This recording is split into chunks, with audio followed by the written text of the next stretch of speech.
Friends, मेरा नाम कुलदीप है और स्वागत है आपका यूनाइटेड लर्निंग के ऑनलाइन प्लेटफॉर्म में।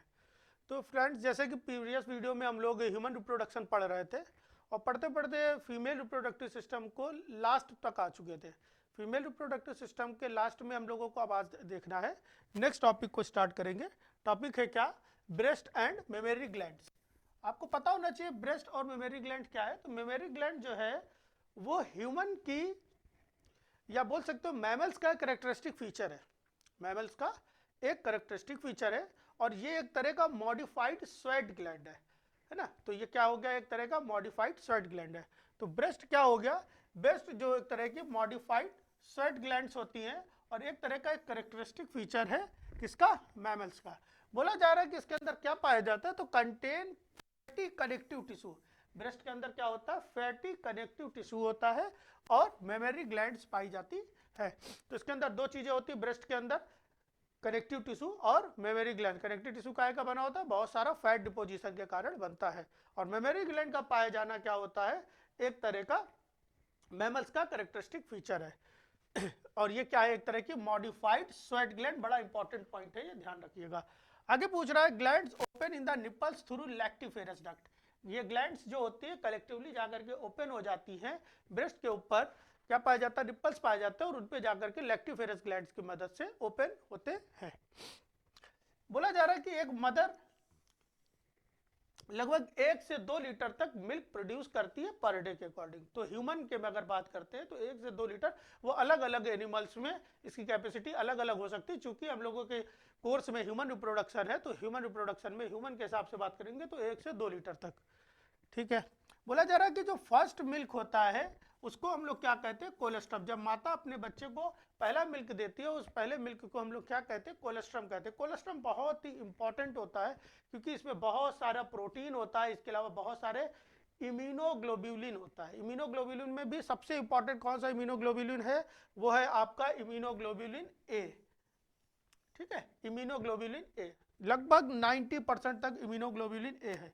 ठीक है, तो लगभग 90% तक इम्यूनोग्लोब्यूलिन ए पाया जाता है। जो बच्चा है, जो इन्फेंट है, जो नवजात शिशु है, उसको खूब सारा इम्यूनाइज करने में मदद करता है, बैक्टीरिया से, वायरसेस से लड़ने में मदद कराता है।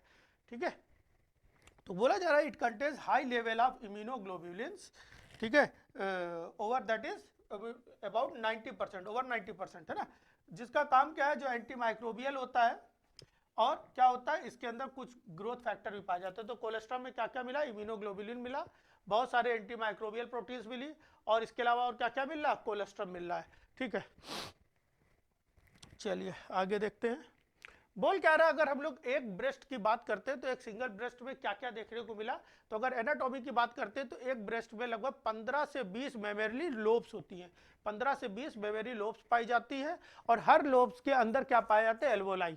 तो 15 से 20 लोब्स। अब बड़ा अच्छे से इमेजिन करेंगे कि मान लिया अगर कि ये ब्रेस्ट है, मान लिया अगर ये ब्रेस्ट है, ठीक है, तो इसके अंदर हम लोग क्या इमेजिन कर सकते हैं? इसके अंदर इमेजिन कर सकते हैं बंचेस ऑफ ग्रेप्स, है ना। बंचेस ऑफ ग्रेप्स का मतलब अंगूर के गुच्छे। तो अंगूर के गुच्छे जो हो गए वो 15 से 20 अंगूर के गुच्छे हैं। इसके अंदर क्या है? 15 से 20 अंगूर के गुच्छे हैं। तो हर एक गुच्छे को बोल दिया गया, क्या इमेजिन कर सकते हैं कि 15 से 20 अंगूर के गुच्छे रखे हुए और हर एक गुच्छे को क्या बोला जा रहा है? हर एक गुच्छे को बोला जा रहा है मेमोरी लोब्स। हर गुच्छों के अंदर क्या क्या है? तो हर गुच्छों के अंदर एल्वियोलाई पाई जा रही है। हर गुच्छों के अंदर क्या है? अंगूर है। ठीक है, उनको हम लोग क्या बोल रहे हैं? एल्वियोलाई। और एल्वियोलाई काहे से मिलकर बनी है? बहुत सारी सेल। हर अंगूर किससे बना है? बहुत सारी सेल से मिलकर बना हुआ है।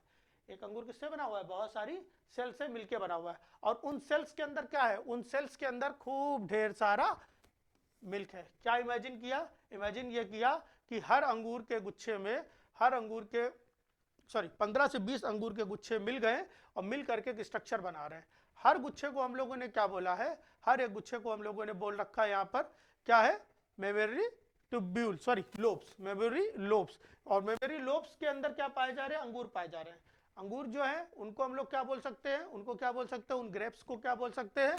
उन ग्रेप्स को बोल सकते हैं एल्वोलाई। और हर एल्वोलाई क्या से बनी? बहुत सारी सेल से मिलकर बनी हुई है। और ये काहे से भरी हुई है? खूब सारे मिल्क से फिल्ड रहती है। ठीक है, एल्वोलाई जो होती है वो ओपन होती है। अब हर अंगूर जाकर के ओपन हो रहा है, काय में ओपन हो रहा है, हर एल्वोलाई जाकर के ओपन हो रहा है मेमोरी ट्यूब्यूल में। ठीक है, अभी एक एक करके फ्लो चार्ट के फॉर्म में भी समझा दिया जाएगा। हर एल्वोलाई जाकर के ओपन हो रहा है काय में, मेमोरी ट्यूब्यूल में जाकर के ओपन हो रहा है। Mammary tubules get joint to form mammary duct. Mammary tubule आपस में जुड़ जाती है और जुड़ करके क्या बनाती है, मेमोरी डक्ट बनाने का कार्य करती है। ठीक है, मेमोरी ट्यूब्यूल क्या बना रही है भाई, मेमोरी डक्ट बनाने का कार्य कर रही है। ठीक है, मेमोरी डक्ट जो होती है वो जुड़ करके मेमोरी इम्पुला बन जाता है।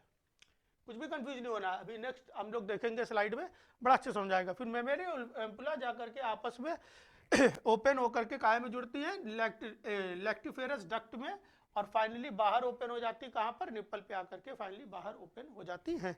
तो जरा देखते क्या मैंने बताया क्या कि प्रत्येक ब्रेस्ट में, ठीक है, क्या पाई जा रही है, मेमोरी लोब्स। मेमोरी लोब्स में क्या है, एल्वियोलाई। एल्वियोलाई का मतलब नंबर्स ऑफ एल्वियोलाई। एल्वियोलाई क्या करती है एल्वियोलाई ओपन होती हैं। ठीक है, ओपन होती है काय में, ओपन लिख सकते हैं यहाँ पे, क्या लिख सकते हैं, ओपन। ठीक है, ओपन होती है काय में, मेमोरी ट्यूब्यूल में।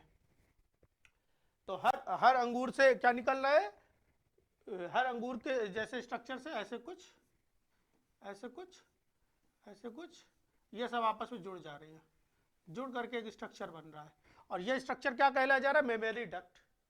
ठीक है, फिर मेमोरी डक्ट कई सारी निकल के आपस में जुड़ जा रही है, उनको क्या बोल रहे हैं हम लोग, मेमोरी एम्पुला। फिर एम्पुला जाकर के ओपन हो रहा कहाँ पे, लैक्टिफेरस डक्ट में, और लैक्टिफेरस डक्ट जाकर के ओपन हो रहा है निप्पल में, और nipple finally outside the body open हो जा रहा है। तो क्या पता चला, कोई एक ब्रेस्ट है, उस ब्रेस्ट में बहुत सारे लोब्यूल्स पाए जा रहे हैं, लोब्यूल्स, बहुत सारे लोब्यूल्स पाए जा रहे हैं। लोब्यूल्स काय में ओपन हो रहे हैं, लोब्यूल्स काय से बने हुए, एल्वोलाई से। एल्वोलाई काय में ओपन हो रही है, ट्यूब्यूल में। ट्यूब्यूल काय में ओपन हो रहे हैं, डक्ट में। ठीक है, डक्ट काय में ओपन हो रहे हैं, एम्पुला में। ठीक है, और एम्पुला आगे जाकर के लैक्टिफेरस, ठीक है, एम्पुला, और फिर क्या हो रहा है, लैक्टिफेरस डक्ट में। लैक्टिफेरस डक्ट जाकर के इम्पल्स में ओपन हो रहा है। ये कहानी चल रही है, लैट डायल, ऐसे याद कर सकते हैं, लैट डल। ठीक है, लैट डल करके याद कर सकते हैं। क्या पता चला, ब्रेस्ट काय पे हो रहा है, लोब्स में। लोब्स काय में हो रही है, एल्वोलाई में। एल्वोलाई काय पे ओपन हो रहा है, ट्यूब्यूल्स में, और ट्यूब्यूल्स जुड़ करके क्या बना रही है, डक्ट बना रही है, मेमोरी डक्ट। मेमोरी डक्ट काय में जुड़ करके क्या बना रहे हैं, मेमोरी एम्पुला, और मेमोरी एम्पुला क्या कर रहा है लैक्टिफेरस डक्ट में जाकर के ओपन हो रहा है, लैक्टिफेरस डक्ट फाइनली जाकर के रिपल्स में ओपन हो जाती है। ठीक है, तो इस तरह से ये स्ट्रक्चर होता है कंप्लीट। नेक्स्ट क्लास में हम लोग अब स्टार्ट करने वाले हैं गैमेटोजेनेसिस। तो अब हम लोग मिलते हैं नेक्स्ट वीडियो में, जहां पर हम लोग देखेंगे गैमेटोजेनेसिस क्या होती है, क्या होती है स्पर्मेटोजेनेसिस, क्या होती है oogenesis। तो मिलते हैं नेक्स्ट क्लास में, तब तक के लिए बाय बाय।